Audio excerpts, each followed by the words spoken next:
کہ حسن اور حسین رسول خدا کے بیٹے ہیں۔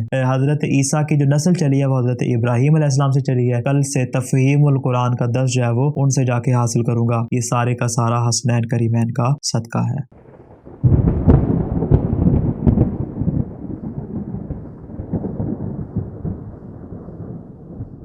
بسم اللہ الرحمن الرحیم۔ نہایت ہی افسوس کے ساتھ کہنا پڑتا ہے کہ آج کے زمانے میں بھی کچھ ایسے لوگ موجود ہیں کہ جن کا یہی سوال ہوتا ہے کہ جو اولاد علی ہے یعنی جو ابو طالب کی نسل ہے اس کو ہم نسل رسول کس طرح کہہ سکتے ہیں، حالانکہ سلسلہ نسب باپ سے چلتا ہے، تو جو بیٹی سے چلنے والی نسل ہے اس کو اولاد رسول کس طرح سے کہا جا سکتا ہے، جبکہ حقیقت میں اولاد علی ہے، اولاد ابو طالب ہے، اس کو اولاد رسول کہنا درست نہیں ہے۔ معصومین علیہ السلام کے زمانے میں اس حقیقت کو چھپانے کے لیے بہت سے بے گناہ لوگوں کا خون بہایا گیا اور اس حقیقت کو جھٹلانے کی کوشش کی گئی، اور البتہ آج بھی انہی لوگوں کی روش کے اوپر لوگ اس حقیقت کو جھوٹ اور باطل سمجھتے ہیں اور اس کا اقرار نہیں کرتے۔ عامر شابی کہتے ہیں کہ ایک رات جب میں اپنے بستر پر آرام کر رہا تھا کہ دق الباب ہوا، ایک شخص آیا، اس نے مجھے کہا کہ حجاج ابن یوسف نے تمہیں اپنے دربار میں یاد کیا ہے۔ وہ کہتا ہے میں خوفزدہ ہوا اور میں پریشان ہوا کہ اس نے مجھے کیوں بلایا۔ وہ کہتا ہے میں اٹھا ہوں، میں نے وضو کیا اور وضو کرنے کے بعد اپنے گھر والوں کو وصیت کی اور میں اس کے دربار کی جانب چل پڑا۔ جب میں اس کے دربار پہنچا تو میں نے کیا منظر دیکھا کہ حجاج کے سامنے ایک چمڑے کا فرش ہے کہ جس کے اوپر ایک ننگی تلوار پڑی ہوئی ہے۔ اس نے مجھے دیکھا اور دیکھ کر کہا تمہیں پریشان ہونے کی فکر کرنے کی ضرورت نہیں ہے، میں نے کل دوپہر ظہر تک امان دے رکھی ہے۔ یہ کہنے کے بعد اس نے حکم دیا کہ ایک قیدی کو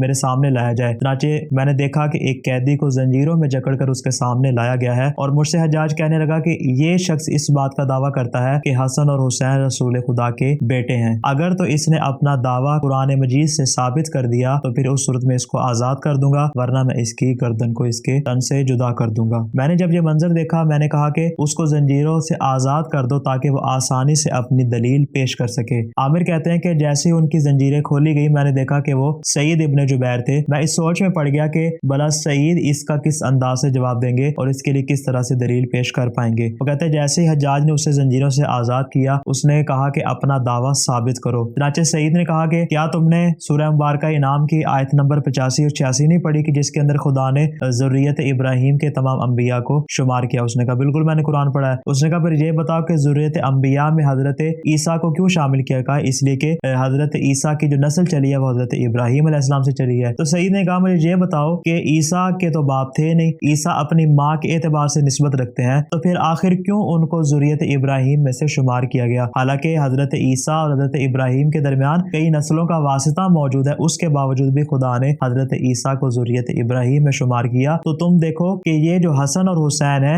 یہ تو براہ راست رسول خدا کی بیٹی کے بیٹے ہیں اور رسول خدا اور حسنین کریمین کے درمیان ذرا برابر بھی فاصلہ موجود نہیں، تو پھر اس حقیقت کا کیوں انکار کرتے ہو؟ جیسے حجاج نے سنا ایک مرتبہ لاجواب ہوا اور حکم دیا کہ سعید ابن جبیر کو آزاد کر دیا جائے اور ساتھ ہی اس نے اس کے لیے 10,000 درہم کا اعلان کیا۔ عامر شابی کہتا ہے کہ میں دل میں سوچ رہا تھا کہ اتنا دقیق جواب سعید ابن جبیر نے کیسے دے دیا۔ میں نے دل میں ارادہ کیا کہ میں کل سے تفہیم القرآن کا درس جو ہے وہ ان سے جا کے حاصل کروں گا۔ عامر شابی کہتے ہیں کہ اگلا روز آیا، میں مسجد میں چلا گیا تاکہ میں ان سے تعلیم القرآن حاصل کروں۔ وہ کہتا ہے کہ میں نے دیکھا کہ سعید ابن جبیر بیٹھے ہوئے ہیں اور ان کے سامنے وہ سارے کے سارے دینار موجود ہیں اور وہ جو بھی شخص ان کے سامنے آ رہا ہے اس کو کچھ دینار اٹھا کے دے رہے ہیں اور سب سے یہی کہہ رہے ہیں کہ مجھے آج یہ جو کچھ بھی مال ملا ہے یہ سارے کا سارا حسنین کریمین کا صدقہ ہے۔